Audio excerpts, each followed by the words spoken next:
آپ کی دعا کو اللہ رد نہیں کرتا، اللہ آپ کی دعا کو قبول کر لیتا ہے۔ میں حج پہ جا رہا ہوں، آپ دعا فرمائیے گا، میرا حج قبول ہو جائے گا۔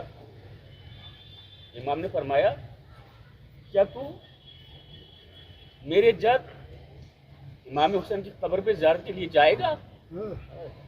یہ جو کہا تو تعجب سے کہنے لگا مولا میں فضیلت بیان کر رہا ہوں امام حسین کی قبر کی اور زیارت کی، آپ میری آنکھوں میں نہ جائیے گا، کیونکہ جب اس پیاسے کا نام آتا تو فضیلت میں بھی آنکھوں سے دو دریا بہ اٹھتے ہیں، اس پہ نہ جائیے گا آپ۔ کیا مولا آپ کے جد کی قبر پہ جانے کا کچھ ثواب؟ ایک عجیب سوال امام سے۔ امام نے کہا کہ ہاں، اور امام کے پاس امام کے اصحاب بھی امام کے چاہنے والے بیٹھے ہوئے ہیں۔ امام نے کہا میرے جد کی قبر پہ جانے کا ثواب جاننا چاہتے ہو کہ ہاں، ایک مقبول حج، ایک حج مقبولہ، تو جو میرے پاس آیا ہے نا کہ آپ دعا فرما دیجئے میرا حج قبول ہو جائے، تو دعا کے لیے آیا ہے، وہاں دعا نہیں کرنی پڑے گی، وہ ایک حج کے برابر ثواب ہو جائے گا۔ اسے بڑا تعجب ہوا، اس لیے کہ حج کو اہمیت دے رہا تھا، قبر امام حسین کی زیارت کو اہمیت نہیں دے رہا تھا۔ اس نے تعجب سے کہا مولا ایک حج کا ثواب؟ امام نے کہا 2 حج کا ثواب۔ اس نے پھر کہا تعجب سے مولا 2 حج کا ثواب؟ امام نے کہا 3 حج کا ثواب۔ ایک درود پڑھ دے محمد والی محمد۔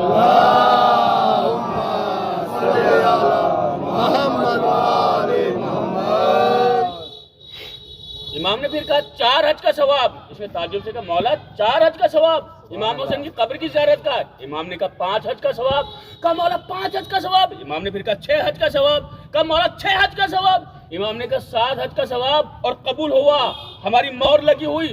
کہا مولا بس خاموش ہو گیا اور چلا گیا، یہ تو چلا گیا۔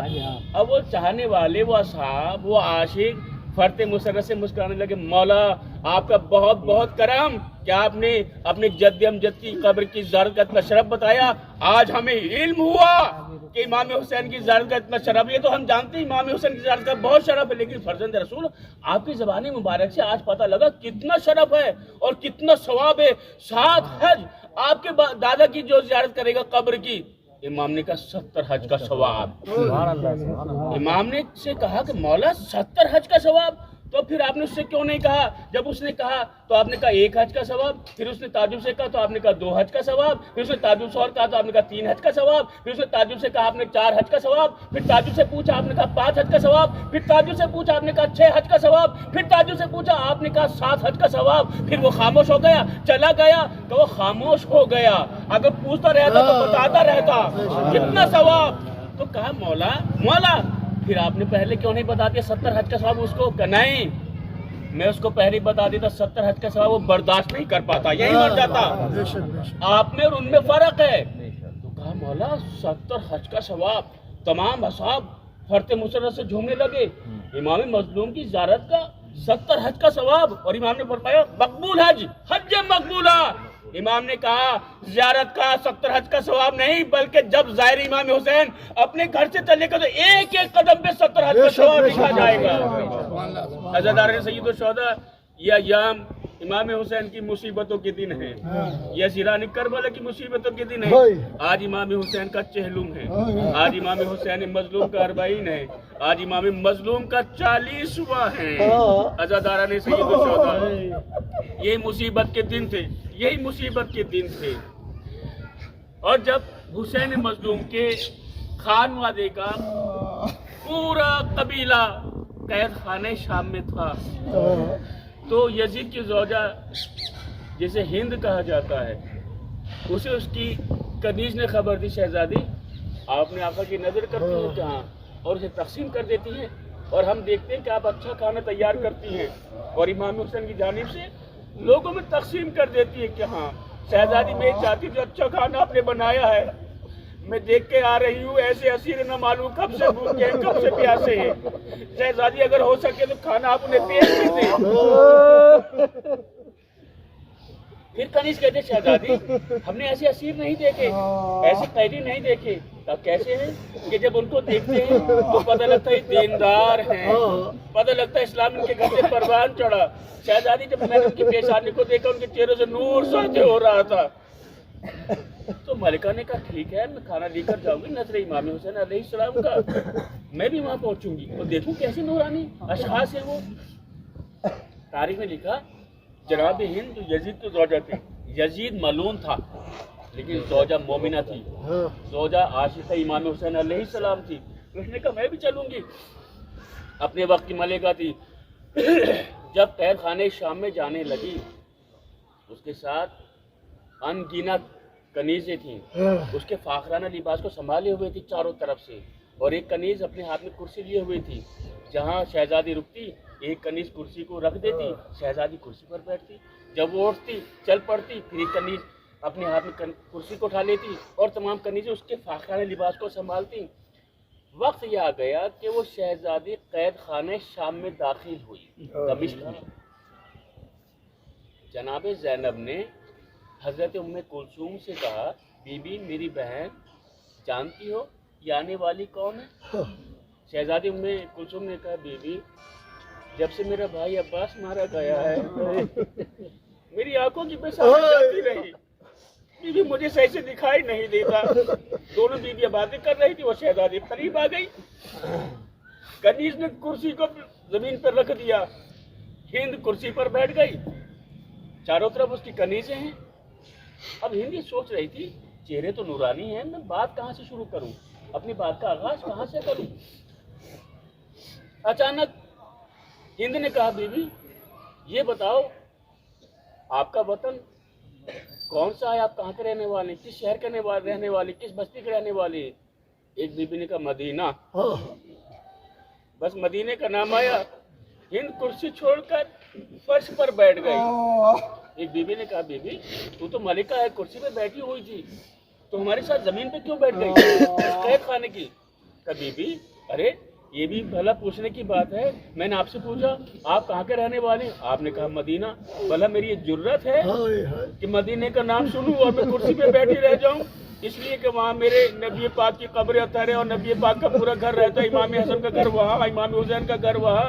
ارے میں نے ان سے تربیت حاصل کی، میں نے ان سے تعلیم حاصل کی، ارے تمام اشراف و شرف مجھے وہیں سے ملے، اور بھلا اب میں کرسی پہ بیٹھی رہوں؟ پھر کہا بی بی یہ بتاؤ آپ کو کس جرم میں قید کیا گیا؟ بیوی نے کہا ہمارا جرم کچھ نہیں تھا، بس یہ ہے کہ حق کے لیے ہم نے اقدام کیا اور ہمیں یہ سزا ملی۔ تو بی بی میں جاننا چاہتی ہوں جب آپ مدینے کے رہنے والے ہیں تو مدینے کے گھروں سے، مدینے کے افراد سے واقف ہوں گی؟ بیوی نے کہا کہ وہاں نبی کا گھر ہے، جانتی ہیں آپ؟ بیوی نے کہا جی جانتی ہوں۔ وہاں نبی کا چھوٹا نواسا ہے حسین، جس سے پورا مدینہ منور رہتا ہے، جانتی ہیں آپ؟ بیوی نے کہا جانتی ہوں۔ بیوی ان کی ایک بہن ہے زینب، جانتی ہیں آپ؟ ہاں جانتی ہوں۔ بیوی وہ میری شہزادی ہیں۔ بیوی ان کی ایک دوسری بہن ہے ام کلثوم، جانتی ہیں آپ؟ بیوی نے کہا ہاں جانتی ہوں۔ بیوی ان کا ایک شیر جگر بھائی عباس، جانتی ہیں آپ؟ ہاں جانتی ہوں، جانتی ہوں بیوی جانتی ہوں۔ کبھی بھی سب کے بارے میں جانتی ہے کہ ہاں جو اب کس حال میں ہیں، میں ان کی نظر دیتی ہوں، نظر کا کھانا لے کر آئے تھے۔ بیوی نے کہا ہند اب آئندہ سلامتی کی نظر مت دلانا۔ کہا کیوں بیوی؟ کہ تو نے جو اب تک نظر دلائی امام حسین کی سلامتی کی دلائی ہے، لیکن اب حسین شہید ہو چکے ہیں۔ ابھی بھی آپ کے فرما رہے کہ ہاں کیا تو نے مجھے نہیں پہچانا؟ اب زینب نے اپنے بالوں کو ہٹایا، سن میں زینب ہوں، یہ ام کلثوم ہے، یہ ام فروا ہے۔ کہ بی بی آپ بے رضا یہاں پر، آل محمد بے رضا کہ ہاں یہ کیوں کہ تیرے شوہر نے ہمارے ساتھ ہی رویہ کیا۔ بس ہند اٹھی اور دربار میں آئی، یزید ملعون نے دیکھا کہ اس کی زوجہ ہند اس کے سر پہ رضا نہیں ہے، دربار میں آ گئی، یزید نے اپنی رضا اپنی زوجہ کے سر پہ ڈالی۔ زوجہ نے کہا وائے ہو یزید ملعون تجھ پر، تجھے میرے پردے کا اتنا خیال ہے لیکن جس گھر سے پردہ نکلا اس کو تو نے بے رضا کر دیا۔ اجرکم اللہ، اجرکم اللہ۔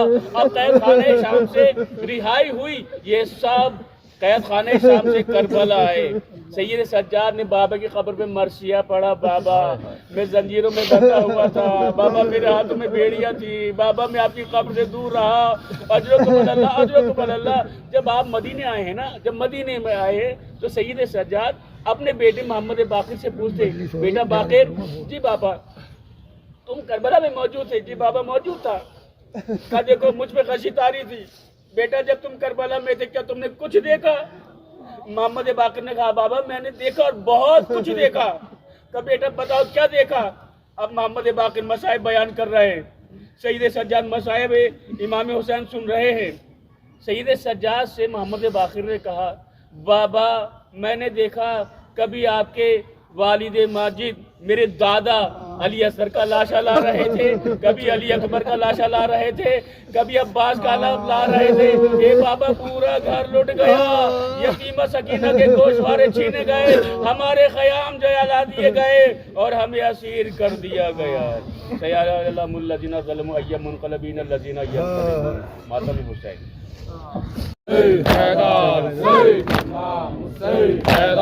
شاہ مظلوم کا غم ہے, شاہ مظلوم کا غم ہے, شاہ مظلوم کا غم ہے, شاہ مظلوم کا غم ہے, شاہ مظلوم کا غم ہے, شاہ مظلوم کا غم ہے. وفا دنیا میں ماتم ہے, شاہ مظلوم کا غم ہے.